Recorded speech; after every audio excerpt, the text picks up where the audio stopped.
is not of God. How do we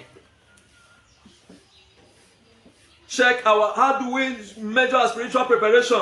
The second one is to renounce every contrary practice.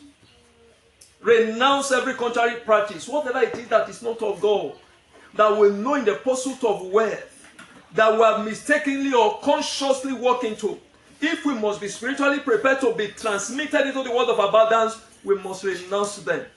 It doesn't matter how enticing, it doesn't matter how pleasurable, it doesn't matter how appealing. That's why in the book of Exodus chapter 1 verse 18 it says, come now and let us reason together. Said the Lord, though your sins be as scarlet, they shall be as white as snow. Though they be red like crimson, they shall be as wool. Spiritual preparation. Renounce the work of sin. God does not bless the crook. Does not put his wealth in the hands of the fraudster. Every time you see wealth in the hands of the fraudster, it's not from God. Because God does not give his wealth to those who will use it against his purpose and his counsel. In the book of Malachi chapter 3 from verse 1 to verse 5, look at what it says. Behold, I will send my messenger, and he shall prepare the way before me. And the Lord whom ye seek shall suddenly come to his temple. Even the messenger of the covenant whom ye delight in, behold, he shall come, saith the Lord of hosts. Verse 2, but who may abide in the day of his coming?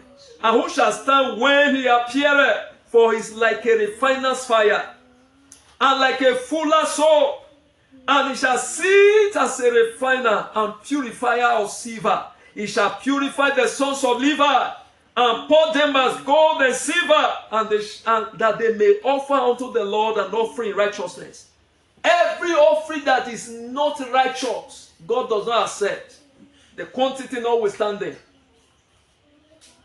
The position of the person presenting it notwithstanding. Any offering that is gotten from compromise, any money given to God that is gotten from ill practices or sharp evil practices, is not righteous, and God rejects it. God hates it. People may put it in the offering box, unawares to the minister, but God who owns the offering will reject it. How does God reject it? Instead of blessing the person, he may be silent. Or some of them, instead of blessing the person, he may eventually go ahead and allow the devil to punish the person. He will remove his immunity. He will remove the wall of fire, wall of defense. Then the devil can easily throw in and plague such a person heavily. That's why you see some persons, they feel they are making money, their children are always sick, their health is always in crisis. They fall into one disaster or the other. They have one case or the other, they cannot really explain. Because the hedge of protection and the hedge of fire, God has withdrawn it. How does God withdraw? When God's presence departs, the presence of the devil comes. It is in the presence of God the hedge of fire lies. When you go retracing his step because God is of a purer eyes than to behold iniquity, then the hedge is broken. The devil cannot penetrate. And because it's an evil one, he wouldn't want you to know, want them to know that it is because of the compromise in the world of finances. That's the reason why the evil is coming.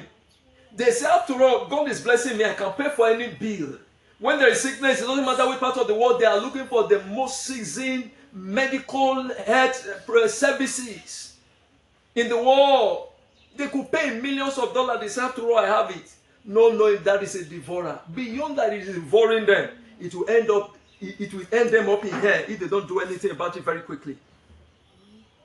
Renounce evil practices. And verse 5, he said, verse 4, they said, then shall an offering of Judah and Jerusalem be pleasant unto the Lord. There are pleasant offerings.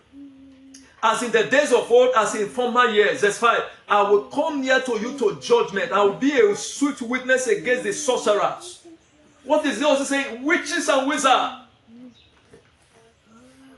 Marine agents, Ogbanje spirits, marine witchcraft, marine wizards, and against the adulterers, married women going after men, married men going after women that are not their wives, married women going after men that are not their husbands, and against false swearers, and against those that oppress the hireling in his wages. There are people today, they hire people not that they cannot pay well.